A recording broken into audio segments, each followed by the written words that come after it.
Pero kahit na ganyan, nakikita natin na maswerte kayo guys, no, sa pera. So, this is the energy of good luck, good fortune, swerte, mga kapiksi. Kung feeling nyo minamalas kayo guys, huwag kayong mag-alala kasi magbabago yung takbo ng swerte sa inyo. At saka wag nyo sasabihin na malas kayo guys. Again, no, sabi ko nga, it's a matter of choosing the right words. So, imbis na sabihin yung malas kayo, sabihin nyo na swerte kayo guys, no. And pagdating sa swerte guys, dahil nandito yung energy ng swerte, palagi lang kayong mag-affirm guys, swerte ako, swerte ako, swerte ako, swerte ako sa lahat ng aspeto ng buhay ko. So,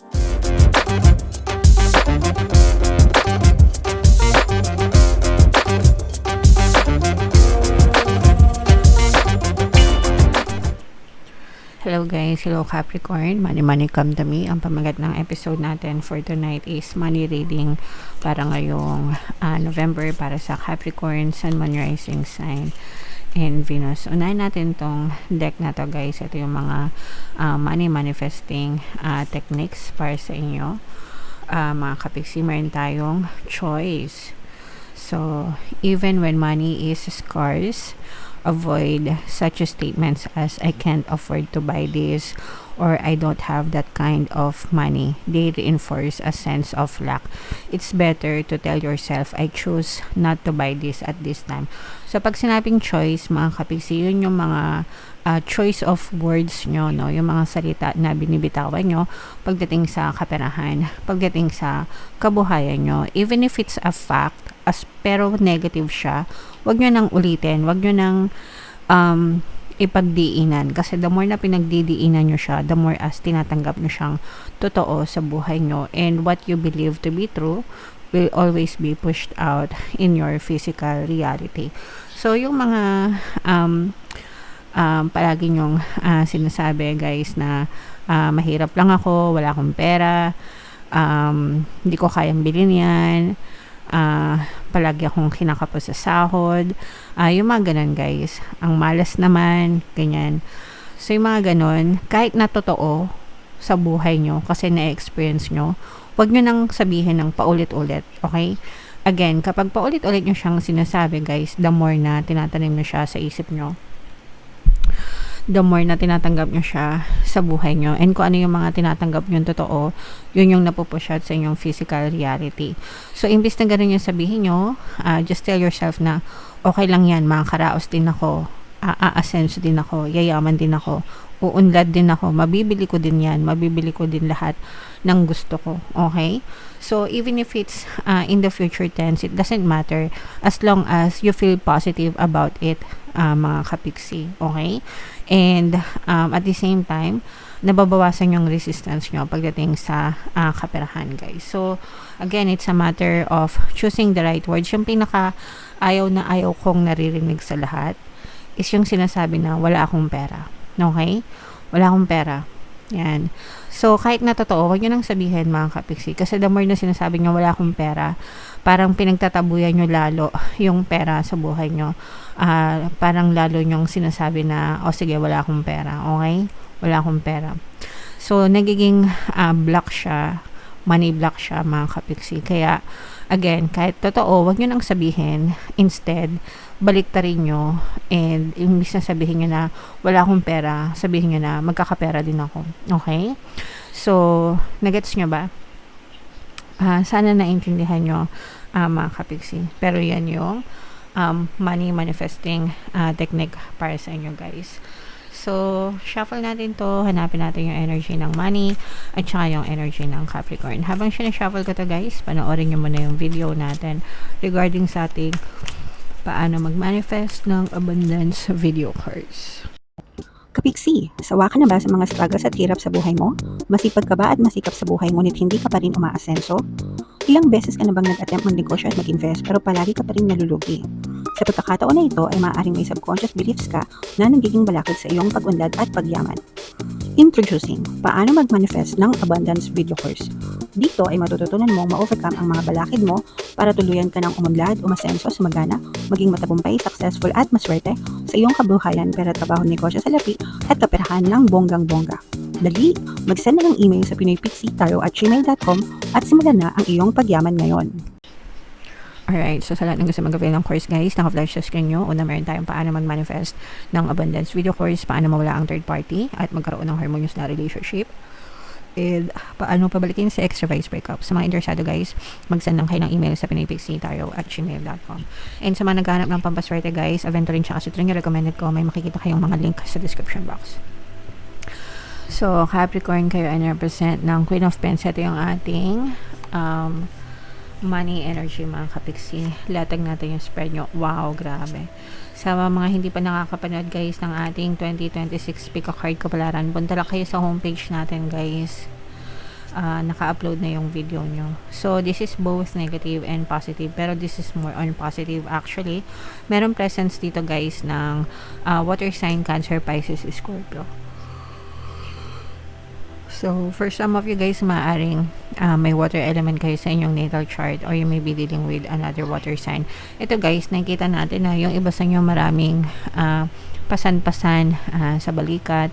Ibig sabihin nito guys, marami kayong responsibilities sa buhay nyo, mga financial obligations. Yung iba sa inyo baka breadwinner kayo sa family nyo guys.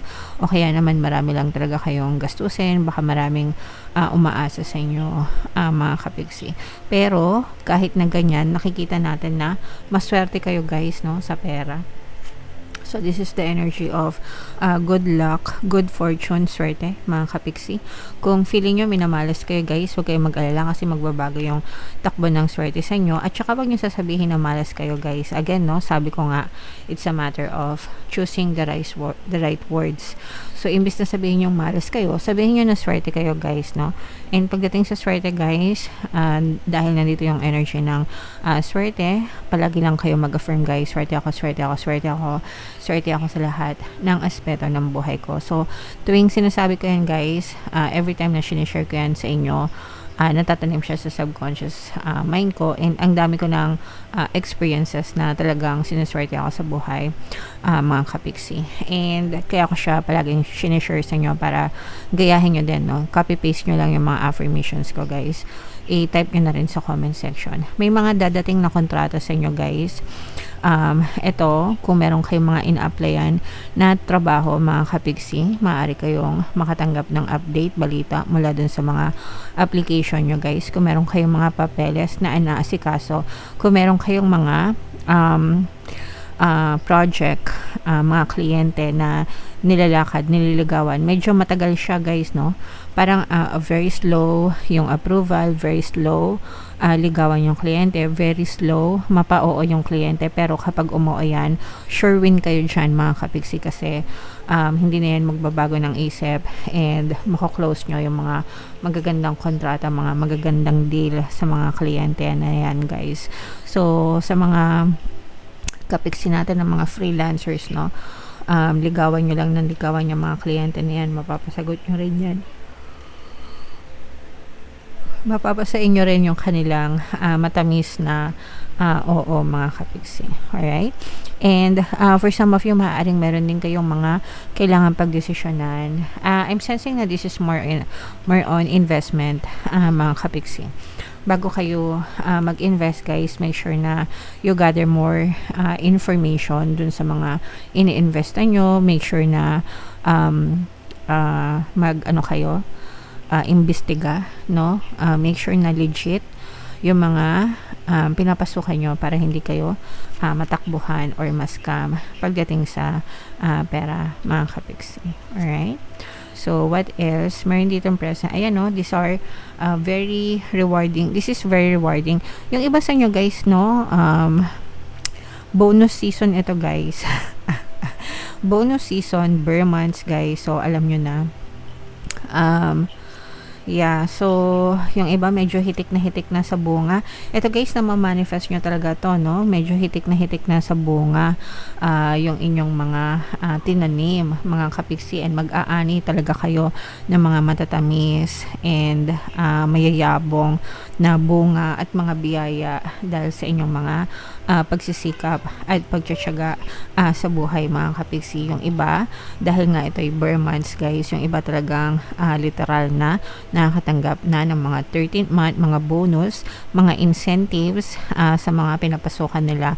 Kung kayo naman guys ay nasa negosyo or nasa sales, sabi ko nga sa inyo, suswertehin kayo sa mga kliyente nyo at saka madaming kayong parang mga mako-close na deals at malalaking komisyon yung mapapasa inyo mga kapiksi. Sa mga nagbabalak na mag-abroad guys, mamamanifest nyo rin yan. Ibig sabihin matutuloy yung mga nagbabalak na mag-abroad at saka mga malalaking kontrata, no, yung parang mga malalaking job offer, malalaking kontrata yung nag-aantay sa inyo pagdating sa abroad. Ibig sabihin malaki yung swelduhan o kaya mga magaganda yung mga benefits, no, na maaring mapasa inyo Capricorn. Okay, so yeah, i-main nyo na lahat yan guys sa comment section.